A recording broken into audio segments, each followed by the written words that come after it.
Mira, no. Yes. I'm now back Yay. to a stable connection. So Good, good.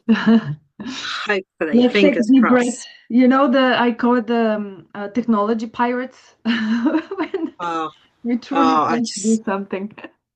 yeah, yeah. So my son keeps saying it's a problem downstairs, and because I hardly use it downstairs, everyone's like, yeah, yeah, yeah, yeah, yeah. You're just watching too much YouTube, and it's a problem. Yes, so yes, please bring your daughter. Absolutely. Brilliant. This is exactly the purpose of these events. Oh, that's so exciting. That's so Yeah. exciting. So Yeah, no, I'll tell bring me it about if it. you. What do you do? Tell me your story. Okay, so if it's all right for the event, I'll bring a little audio recorder, and she'll be recording on her phone. She'll be doing social media. Fantastic. So yeah, I worked for 25 years for the BBC. In many different jobs, but I was the editor of the Ebola Regional Response Unit. I was the BBC, so going out to Liberia, being in charge of 30 reporters out there during the Ebola pandemic, making programs in Sierra Leone French and Liberian English with charity organisations and the Paul Allen Foundation. So he's Bill Gates's silent partner, basically. He's now passed away of prostate cancer, I believe. But yeah, so he was funding that.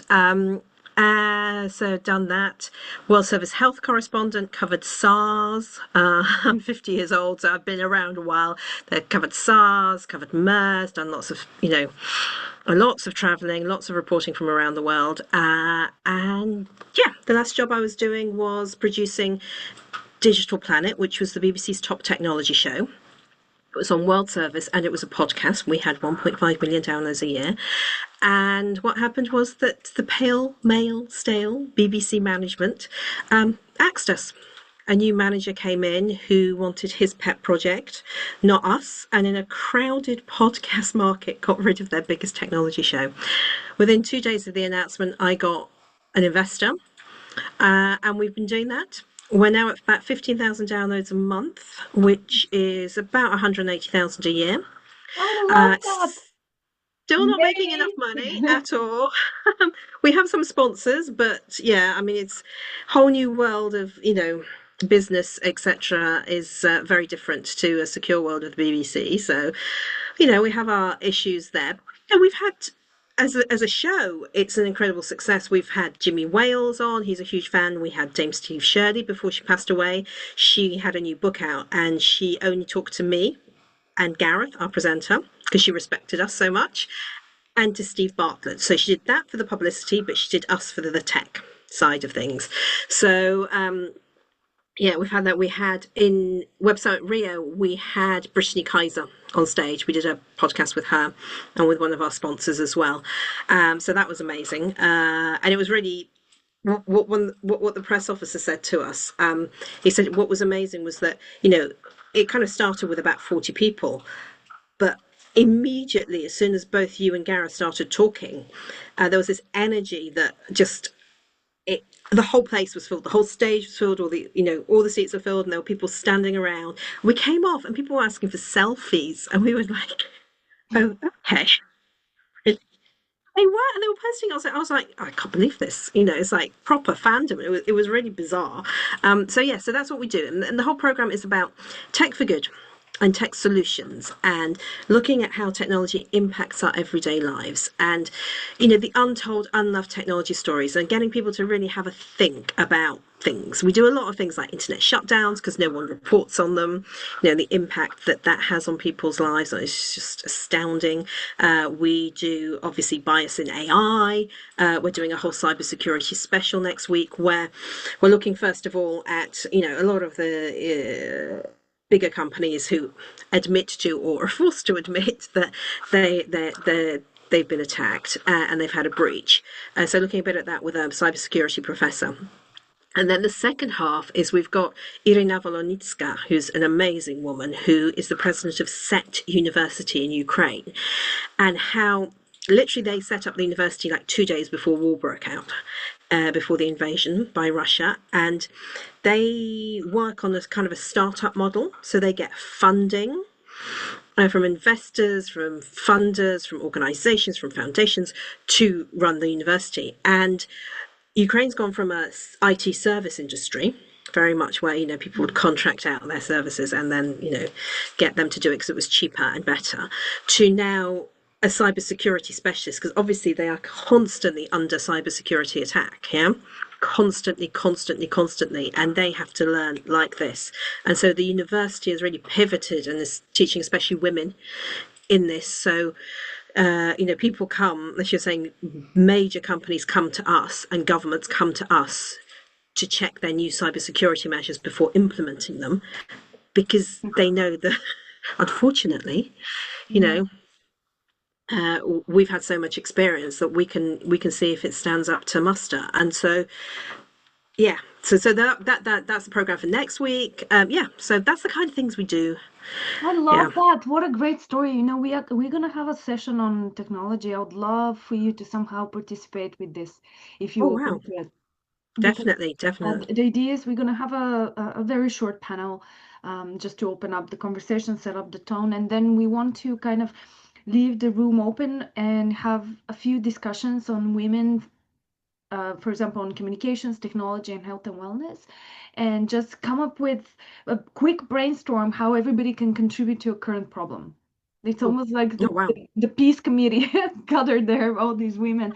And I feel what you're doing is so incredible and so needed. And, we have this hype about technology, but technology is so much more than just a large language model, and the biases and all absolutely. this is so important, to be noted and for people to know, because they don't realize, they feel that because it's technology and it's so advanced it covers these things. It doesn't. It doesn't. Not at all. And I think, I did a university fair, the University of West London, in the beginning of the academic year, and I went with the kind of had a little stand about the show, and I was, talking to so many women, and there's a lot of people, are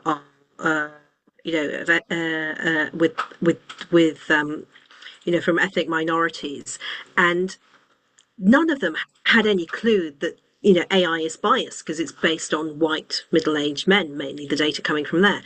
And so I was having these discussions, and then literally these girls in their early 20s and late teens were coming up with their friends saying, "Can you tell? Because they don't believe me. Can you tell them what you told me?" And it was just so eye-opening for them because they just hadn't thought about it. Some of them were computer science students, and you're just like, "Girls, what are you doing? You've got to think about this."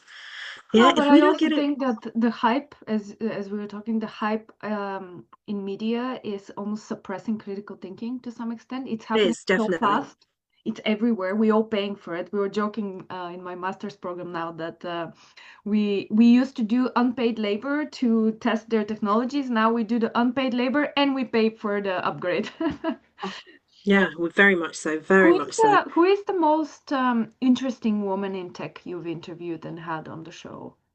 Well, I think Dame Steve Shirley, I think she was just astounding. Have you heard her story? No, no. Right, so she was, I think, 5 when the Second World War broke out, and she was Jewish, and her older sister were taken on the Kinder transport, and this is like an Englishman. Gosh, he might have even been a lord or something, but he was quite a rich Englishman, and he started transporting Jews children out of the Czech Republic on what was called the Kinder transport to the UK. And she was one of those children. So she was 5 years old. She escaped Czech Republic, and she ended up here. She went to an all-girls school in Shrewsbury, which is like a very lively, posh town near Wales, and it's yeah, has a beautiful cathedral, and I mean, it's that kind of not quite chocolate box, but it is, it's posh. So she went there, and she couldn't learn maths because at the time mathematics rots girls' brains. You see, we can't cope with mathematics, so she convinced the school to get them to teach her for her to go to the boys' school to learn maths. She wanted to do physics at university. She wasn't allowed to, so she had to do biology. She set up her own company. She got married. She set up her own company. Um, and whenever she wrote, Stephanie Shirley, she got no responses. And her husband said, "Why don't you just start signing them Steve?" Because that was her nickname, Steve, and see what happens. Suddenly, she got loads of business. She then only employed women. They were all working from home. She would have things like she would have a cassette tape with office noises in the background. So when she was on the telephone, it sounded as though she was in an office. So when the Equality Act of 1975 came in the UK, she then had to start employing men. But she sold the company, I think, late 1990s, early 2000s, and all the original women who worked with her part owned the company, and they were all made like multimillionaires. She earned so much money from this that she sent up her son is severely autistic, and she set up a foundation because there was not much known about autism. So, number one, yeah, that's what she was doing as well. Oh, and she also happened to set up the Oxford Internet Institute. It was her money that set it up originally. I mean, just phenomenal. Mhm. But How I would say, inspiring when we say, "Oh, I can do it," or "I'm just one." I just had a conversation with actually with a journalist in Ukraine. She goes there and she produced documentary movies. I would love for you to connect actually, now that I'm thinking brilliant, about it. definitely. Uh, and we always think, "Oh, what can I do?" That's where it starts. It starts with the individual. Wow, what an Yeah, so I think there's stuff like that. We've got the team, right? So our presenter is Gareth Mitchell, comes from the BBC. I've worked with him for 25 years. He's amazing. He's so good. But we have Professor Ghislaine Boddington, a professor of data body tech at Greenwich University and at Kingston University. But she was a dancer and she started using virtual presence, so in effect Zoom, in the 1990s for remote performances. hmm Um, and so she now is very much into digital twins. That's her latest research that she's doing. So that is fascinating. She had a documentary on the BBC about it all. So she's amazing. We have Angelica Mari, who is a multi-award winning fintech journalist based in Sao Paulo.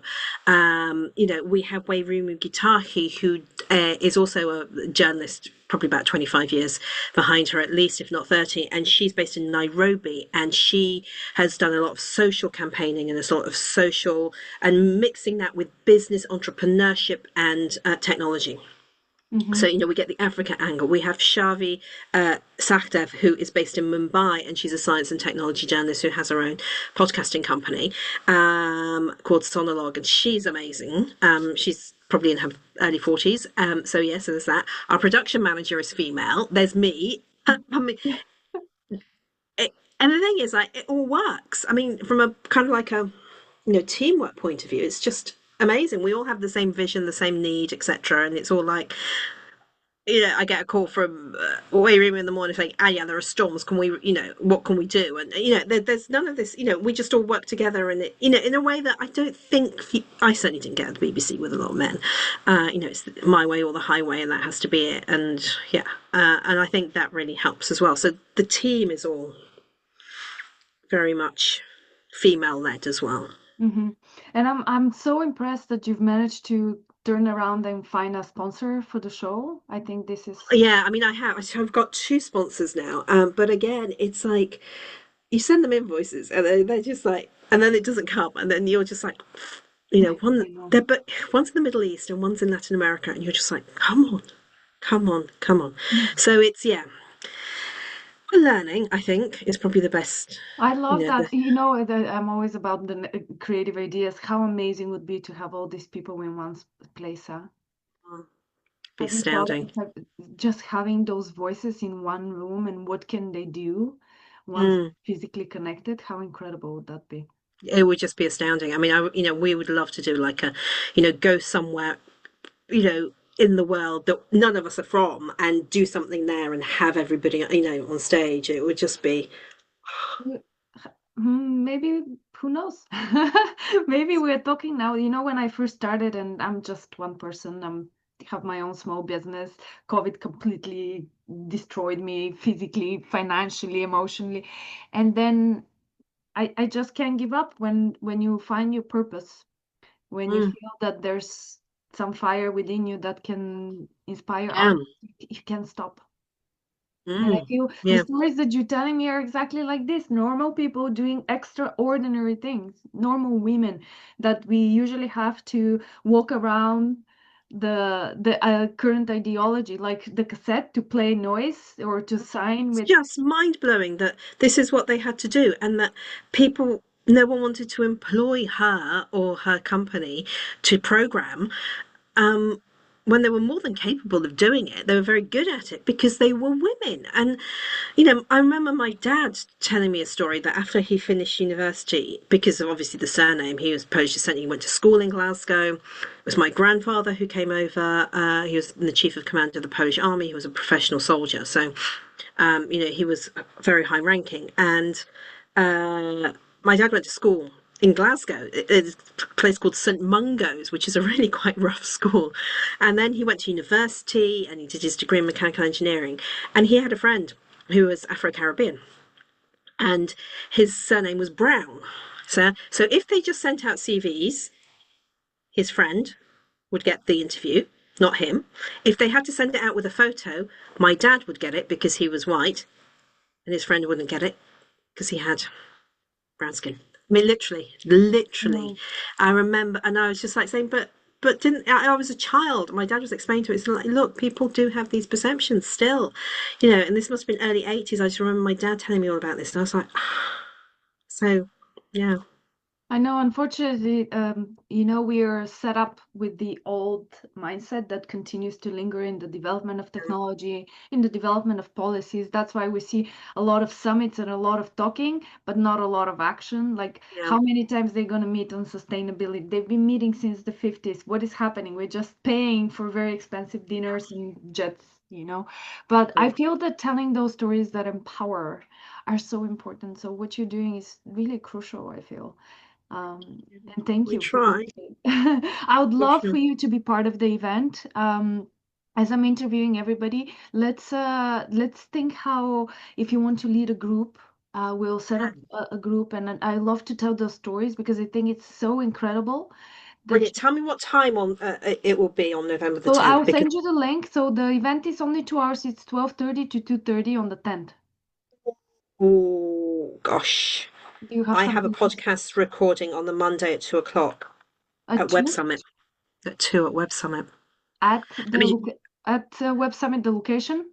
have a Web Summit location. Ah, Let me just check, because what happened was they moved one. Hang on. Let me just. Sorry, I'm just gonna no problem. go here.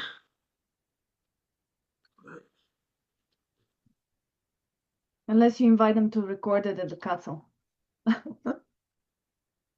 Yeah, the problem is that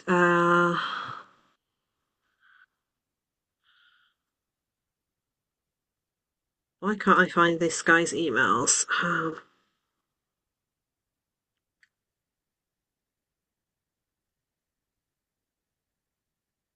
I might be able to change that. Um, Oh, how incredible it would be. but I need to get in touch with them then. Let's have a look. But no, that's really. I've got so many emails that say The same thing. same Web Summit that I can't. It's not finding it at the moment. I can't seem to find it. Let me go on to Connor. Connor Galvin. There we go. From Connor. Right. So he's moved me on because I have a session. Let me get to November the 11th. I have a session. What am I doing? Loading the session on November 10th. Yeah. building. We're looking Okay, November agent ready 10th. to. Okay, November. So that's fine. So let me see if I can move it. 1500. Okay. Let me see if I can. I'll ask Connor. Yes, yes. Awesome. Oh, how exciting. I'm so excited that you actually have that perspective on BBC and just that solid white male politic. Yeah, and the thing is that ultimately, because you don't give, uh, you don't tell a bunch of technology stroke data journalists that you're getting rid of them because of, like you haven't got enough women. That's what they said to us. So I went through all the stats I could find, and I was like, no, no. And I was emailing everybody, including like the director general, saying, I don't understand. This is the reason you're giving me, this doesn't. The data doesn't support this at all. So they said it was Spotify. That they got their data from Spotify. And I was like, really? Sorry, they And got the data from Spotify on what? on finding out how many female listeners we have. And apparently we had fewer female listeners on Spotify than male. And I said, well, I don't tell Spotify what sex I am, right? You can opt out, so it's not really a true. You think you'll get your reliable data on your own You would think. inquiry, But right? wait for it, wait for it. The percentage of our downloads that came from Spotify was 0.19%. So your business decision to get rid of your most successful technology program is based on pretty unreliable data. And out of the entire 1.5 million list downloads that we have, 0.19% comes from that's what you're basing your decision on. I mean, it was just Hmm. unbelievable. You know, I said to them, I said, if you said to us, we've decided to take this in a different direction, we feel you've been on the air for 21 years, we really think that we want to try something different. That I can't argue with that, I can't argue with that argument at all. Yeah, it's what you want to do. You're in charge. I think it's stupid, but that's up to you. However, to try and give me data and lie and make it up for me was just. And then the new program that they put instead, they're having to put adverts out. They combined our listenership and their listenership, so they had 50,000 downloads a week. Our listenership and a listenership from another tech program that was being cut. 50,000 downloads a week. Within 3 months, it had dropped to 17,000. You've lost 33,000 downloads a week in a crowded podcast market. Wow. In a company, this person would be fired. That's But incompetence. that's the problem. I see this happen over and over again, things that don't make sense. Or skillful companies, like I see female entrepreneurs still suffer lack of funding. They like all of these things that you're facing, they're universal. Yeah. So I would love to have that conversation. If you can change it, oh my gosh, it will be incredible Well, for I you. will. I will get on to Connor straight away, and I will let you know what he says if he's around. I mean, he's usually very good. So, yeah. Okay. Ben, how long does it take to get from the castle to the venue? I think it's about 25 minutes. Okay. Again, That's depends because on if he says I traffic. can do 3 o'clock, and I'll be like, no, it has to be 4. Yeah. Okay. Yeah. Or I mean, it'd be better to do it in the morning. I mean, my only concern is that first show, that November the 10th one, it has to go out the next day, so I then have to edit it and do it. Yeah. And by doing it in the morning can be a bit more difficult. But no, it's fine. We'll make it work. Yes, If yes, Connor yes. can give me another slot, then we'll make it work. Because Yes, I really, and I've spoken with a few women that they're like, "Come on, come to London. Let's do it in London." So who knows? Maybe we do it in London next time. Yeah, yeah, and maybe we use it as an opportunity for you to help the show and bring some interesting people. Let's talk. that'd be amazing. That Oh, would we just will be talk, Annie. astounding. I can't wait to meet you. Yes, Likewise. and your Okay, so daughter. brilliant. So you'll email. Have you got my email? You have, haven't I have you? your email. I'll send you the tickets so you sign up, you and your daughter, and if anybody else you want to add, and then we'll keep in touch. I'll just the moment I close all of my interviews and stuff, I'll let you know. Maybe we'll have a meeting the week before just to go Sure. over the run of show, so to speak. And Fantastic. that's it. That's the beginning of a beautiful connection. I hope so. I hope so. Mira, it was lovely to meet you. Lovely. Apologies for the technical No issues problem. initially. All right, Don't take worry. care. Bye Bye. bye. Bye bye bye.